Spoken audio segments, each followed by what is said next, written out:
Coucou tout le monde, aujourd'hui on se retrouve pour une nouvelle vidéo qui parlera d'un diplôme souvent oublié mais très apprécié, en vrai très apprécié, ça dépend des gens, mais très oublié, très sous-coté.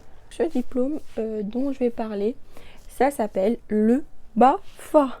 BAFA, tout simple. Donc c'est le brevet d'aptitude à la formation d'animateur animatrice. Cette vidéo, elle va se passer en plusieurs morceaux et ces plusieurs morceaux correspondent aux plusieurs étapes de la formation du BAFA. Donc le BAFA, il se passe en 3 étapes. Donc il y a la partie théorique, la partie pratique et la partie approfondissement. Donc du coup c'est parti pour une première étape. Donc la première partie de la formation, c'est, si vous avez bien écouté, la partie théorique.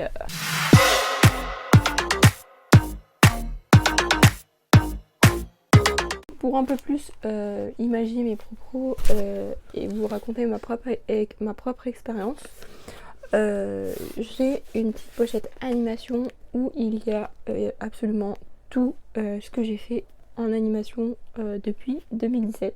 Alors voici mon cahier de ma partie théorique. Sachez que j'ai totalement kiffé faire cette partie théorique. Donc la partie théorique, elle dure 7 jours. Durant la partie théorique, c'est comme c'est de la théorie, on fait plutôt tout ce qui est tourné autour de l'enfant, la psychologie selon les âges. On apprend aussi comment faire des activités, comment se passe une activité, comment dérouler une activité et comment faire dérouler une activité, comment parler en public, comment prendre la parole. Et donc du coup le BAFA aussi c'est quelque chose qui peut beaucoup servir dans la vie en tant que personne et en tant que étudiante, en tant que lycéen, parce que oui, le BAFA c'est à partir de 17 ans. Il me manque la prise de parole à l'oral, donc on vous apprend à prendre la parole. Par exemple, quand vous avez besoin de faire des annonces au repas de midi pour annoncer l'activité de l'après-midi ou prendre la parole le soir pour annoncer la veillée. D'ailleurs, on vous apprend aussi comment structurer une journée avec les réveils, le temps de sommeil. Enfin, c'est vraiment très complet. Et donc du coup, un enfant, ça doit être accompagné tout le temps. Enfin, pas surprotégé après, mais l'écolo aussi, c'est fait pour donner de la responsabilité, pour qu'il soit autonome et pour qu'il revienne chez eux en disant oui c'est bon maman, je peux faire ma douche toute seule, je sais me doucher. Ou oui maman, c'est bon, je sais ranger ma chambre toute seule. Ou oui j'ai appris ça, oui j'ai appris ça. Donc en fait on veut qu'il arrive avec un bagage et que l'enfant il en ressorte mais avec 10.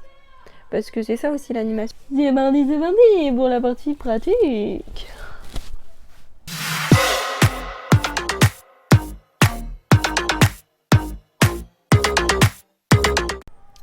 Du coup, bienvenue dans la partie pratique du BAFA, brevet d'aptitude à la formation d'animateur. Alors, la partie pratique, c'est la partie où t'es dans la fosse au lion là. T'es dans la fosse au lion, c'est bon.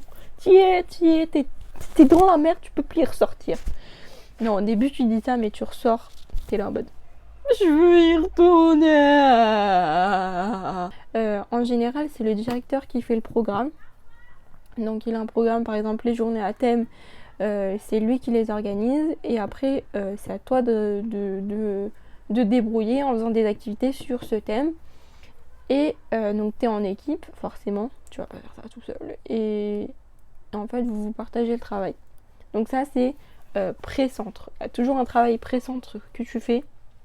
Par exemple s'il y a des affiches que tu dois faire, tu les fais avant pour pas avoir à les faire pendant et te crever parce que si tu les fais avant, c'est du temps que tu gagnes pendant la colo pour dormir en général, que ce soit en centre ou en colo.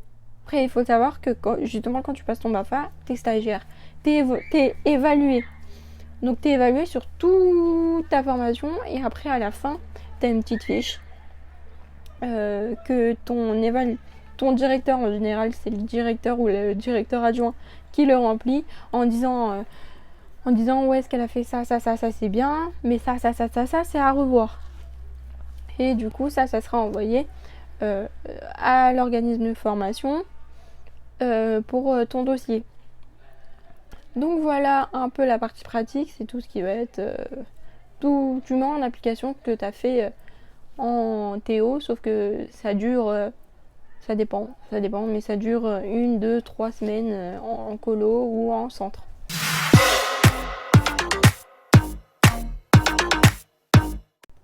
Du coup, la partie appro, donc approfondissement. En gros, t'as le choix, en général, t'as le choix entre différents types d'appro, appro théâtre, appro dessin, appro sport nautique, appro sport, sport de montagne, enfin, ça dépend aussi des régions. Moi, j'ai fait une appro théâtre, donc je peux que vous parler de celle-là, de l'appro théâtre. Par exemple, si une journée thème indien, et bah tu vas te déguiser en indien et toute la journée tu vas jouer un rôle d'indien.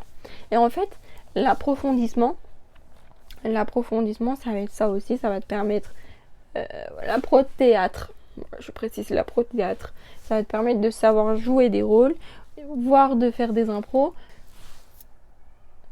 J'ai envie de router. C'est fait. Pardon. C'est sorti tout seul. Voilà. Après, ce que je peux vous conseiller, c'est d'aller vous renseigner directement sur le site soit du sport et jeunesse, soit de... Je vous mettrai en barre d'infos.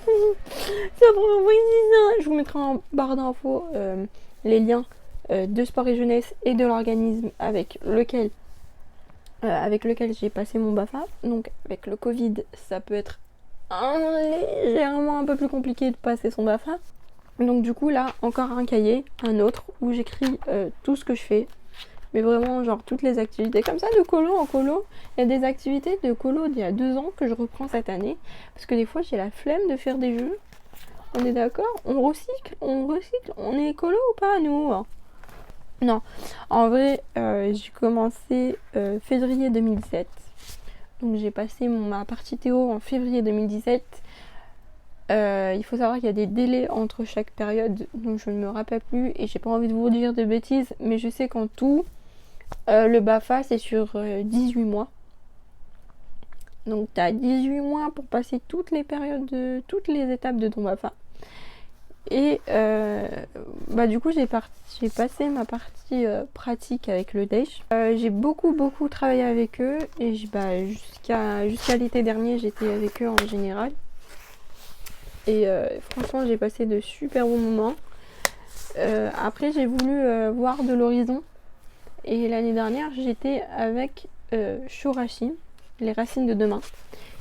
Et franchement ça m'a aussi beaucoup plu. C'est aussi les animateurs qui font vivre la colo. Donc voilà, le BAFA c'est quelque chose que si on aime les enfants, si on aime un peu faire le clown et qu'on aime les enfants, c'est quelque chose qu'il faut faire, qu'il faut passer. Genre j'aime tellement ce métier, genre si animer, genre ça fait partie de moi en fait. Il faut me faire un retour de vos expériences. Il faut me faire un retour de vos colos. Moi j'ai été colonne. J'ai passé des moments merveilleux, j'ai été animatrice. Et en fait, je me suis rendu compte que limite, je kiffais plus être animatrice qu'être une enfant dans une colonie. Sachez que animateur, je vous le répète, je me répète, mais parce que je suis une forceuse, mais animateur, vraiment, c'est un métier, c'est de la balle.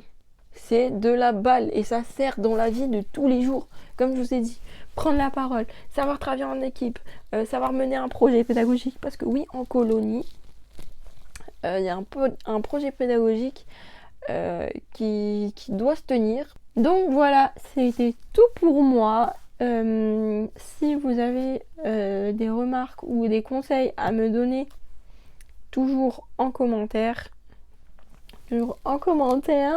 Et comme je vous ai dit, je vous mettrai les liens de la jeunesse et sport et de l'OFAC pour vous renseigner, parce que moi je vous ai expliqué quelques trucs, mais je pense que eux ils sont plus en mesure de le faire. Enfin bref, Et j'espère que vous avez passé un bon moment, que je vous ai pas trop dégoûté du métier d'animateur et que ça vous a plu. Voilà. En tout cas, bonne journée si vous regardez ça le matin, bon après-midi si vous regardez ça l'après-midi et bonne soirée si vous regardez ça le soir. Bisous.